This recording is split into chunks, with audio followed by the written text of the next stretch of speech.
നമസ്കാരം. നമ്മളൊക്കെ ദൈവത്തിന് പലതും സമർപ്പിക്കാറുണ്ട് അല്ലേ? കാഴ്ചകൾ, നേർച്ചകൾ, അങ്ങനെ പലതും. പക്ഷെ നമ്മൾ കൊടുക്കുന്നതൊക്കെ എപ്പോഴാണ് ശരിക്കും സ്വീകാര്യമാവുന്നത്? എന്താണ് ഒരു കാഴ്ചയെ യഥാർത്ഥത്തിൽ അർത്ഥമാക്കുന്നത്? ഒരു പ്രഭാഷണത്തെ അടിസ്ഥാനമാക്കി ഈ പ്രധാനപ്പെട്ട ചോദ്യത്തിനുള്ള ഉത്തരം നമുക്ക് ഒരുമിച്ച് കണ്ടെത്താം. ഇത് നമ്മളിൽ പലരും എപ്പോഴെങ്കിലും ഒന്ന് ഓർത്തിട്ടുള്ള കാര്യമായിരിക്കും അല്ലേ?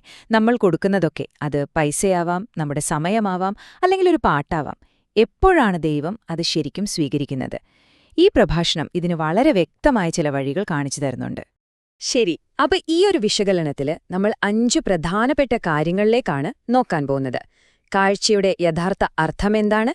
പിന്നെ ബന്ധങ്ങൾക്ക് കൊടുക്കേണ്ട പ്രാധാന്യം, അത് കഴിഞ്ഞാൽ അനുസരണമാണ് ഏറ്റവും വലിയ കാഴ്ച എന്ന ആശയം, നാലാമതായി നമ്മുടെ കാഴ്ച എങ്ങനെ ഏറ്റവും മികച്ചതും ആദ്യത്തേതുമാവണം എന്നതും, അവസാനം നമ്മൾ നൽകുന്നതിന്റെ യഥാർത്ഥ ഉദ്ദേശ്യം എന്താണെന്നും നമ്മൾ പരിശോധിക്കും.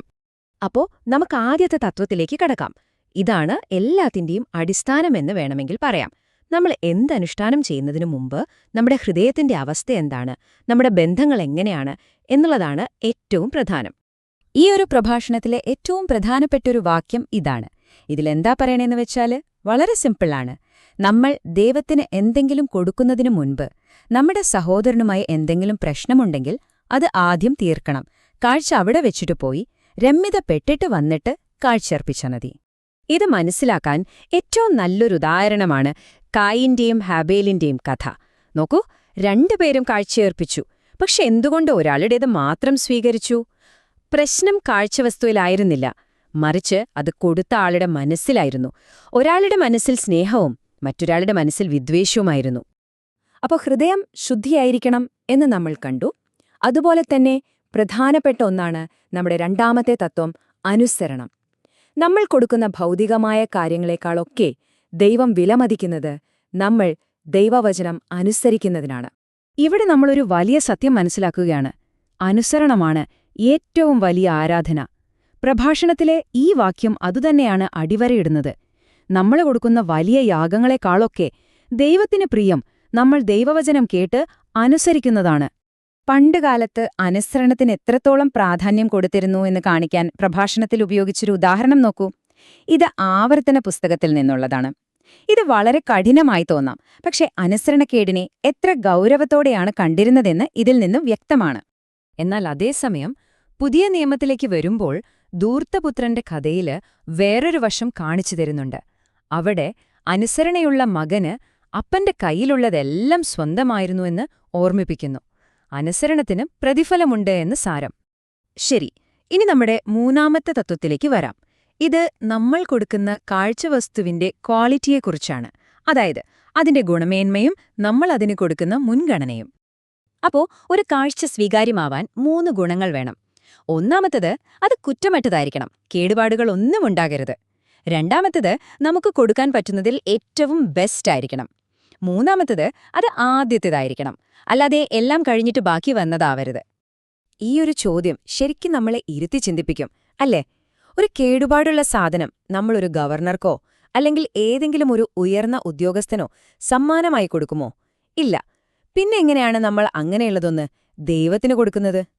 ഇതാണ് ആ ആദ്യഫലം എന്ന് പറയുന്ന ആശയം. അതായത് നമുക്ക് വരുമാനം കിട്ടുമ്പോൾ അതിൽ നിന്ന് എല്ലാ ചെലവും കഴിഞ്ഞ് ബാക്കിയുള്ളത് ദൈവത്തിന് കൊടുക്കുക എന്നല്ല, മറിച്ച് എല്ലാത്തിനും മുൻപ് ആദ്യത്തെ പങ്ക് ദൈവത്തിന് കൊടുക്കുക. ഇത് നമ്മുടെ ജീവിതത്തിൽ എന്തിനാണ് മുൻഗണന എന്നതിനെയാണ് കാണിക്കുന്നത്. ഓക്കേ, അടുത്തത് നാലാമത്തെ തത്വം. നമ്മൾ കൊടുക്കുന്ന ഈ കാഴ്ചകളൊക്കെ എങ്ങോട്ടാണ് പോകുന്നത്? ഭൂമിയിൽ അതുകൊണ്ട് എന്താണ് ഉദ്ദേശിക്കുന്നത്? അതിനെക്കുറിച്ചാണ് പ്രഭാഷണം ഇനി പറയുന്നത്. പഴയ നിയമത്തിൽ വളരെ വ്യക്തമായൊരു നിർദ്ദേശമുണ്ട്. ആത്മീയ ശുശ്രൂഷ ചെയ്യുന്നവരെ, അതായത് ലേവ്യരെ, ഒരിക്കലും മറക്കരുത്, അവരെ സംരക്ഷിക്കണം. ഇത് സമൂഹത്തിന്റെ ഒരു ഉത്തരവാദിത്വമായിട്ടാണ് കാണിച്ചിരുന്നത്. അപ്പോ ആരായിരുന്നു ഈ ലേവ്യർ? ലളിതമായി പറഞ്ഞാൽ അവർക്ക് മറ്റു ജോലികളൊന്നും ഉണ്ടായിരുന്നില്ല. അവരുടെ പൂർണ്ണസമയവും ദൈവിക കാര്യങ്ങൾക്കായിരുന്നു. അതുകൊണ്ട് സമൂഹത്തിലെ മറ്റുള്ളവരുടെ കാഴ്ചകൾ കൊണ്ടായിരുന്നു അവർ ജീവിച്ചിരുന്നത്. ഇന്നത്തെ കാലത്ത് ഇതിന് തുല്യമായി പ്രഭാഷണത്തിൽ പറയുന്നത് സഭയുടെ വേല ചെയ്യുന്നവരെയും ശുശ്രൂഷകരെയുമാണ്. ശരി, അപ്പൊ നമ്മൾ ഈ വിശകലനത്തിന്റെ അവസാന ഭാഗത്തേക്ക് എത്തുകയാണ്. ഇതുവരെ സംസാരിച്ച കാര്യങ്ങളെല്ലാം നമുക്കൊന്ന് പെട്ടെന്ന് ഓർത്തെടുക്കാം. നമ്മുടെ കാഴ്ച സ്വീകാര്യമാണോ എന്ന് സ്വയം ചോദിക്കാനുള്ള ഒരു 5 ചോദ്യങ്ങളായി ഇതിനെ കാണാം. 1. എന്റെ ഹൃദയം മറ്റുള്ളവരുമായി ശരിയാണോ? 2. ഞാൻ അനുസരണത്തോടെയാണോ ജീവിക്കുന്നത്? 3. ഞാൻ കൊടുക്കുന്നത് എനിക്ക് കഴിയുന്നതിലെ ഏറ്റവും മികച്ചതാണോ? 4. ഞാൻ ആദ്യമാണോ ദൈവത്തിന് കൊടുക്കുന്നത്? അവസാനമായി, എന്റെ ഈ നൽകൽ ആത്മീയ സമൂഹത്തിന് ഒരു താങ്ങാവുന്നുണ്ടോ? അപ്പോൾ അവസാനം ഈ പ്രഭാഷണം നമ്മളെ കൊണ്ടെത്തിക്കുന്നത് ഒരൊറ്റ ചോദ്യത്തിലേക്കാണ്. നമ്മൾ ചെയ്യുന്ന കാര്യങ്ങൾക്ക് പിന്നിലെ നമ്മുടെ ഹൃദയത്തിന്റെ അവസ്ഥ എന്താണ്? കാരണം കാഴ്ചയല്ല, കാഴ്ച നൽകുന്ന ആ ഹൃദയത്തെയാണ് ദൈവം നോക്കുന്നത്. ഇതൊരു വലിയ ചിന്തയാണല്ലേ?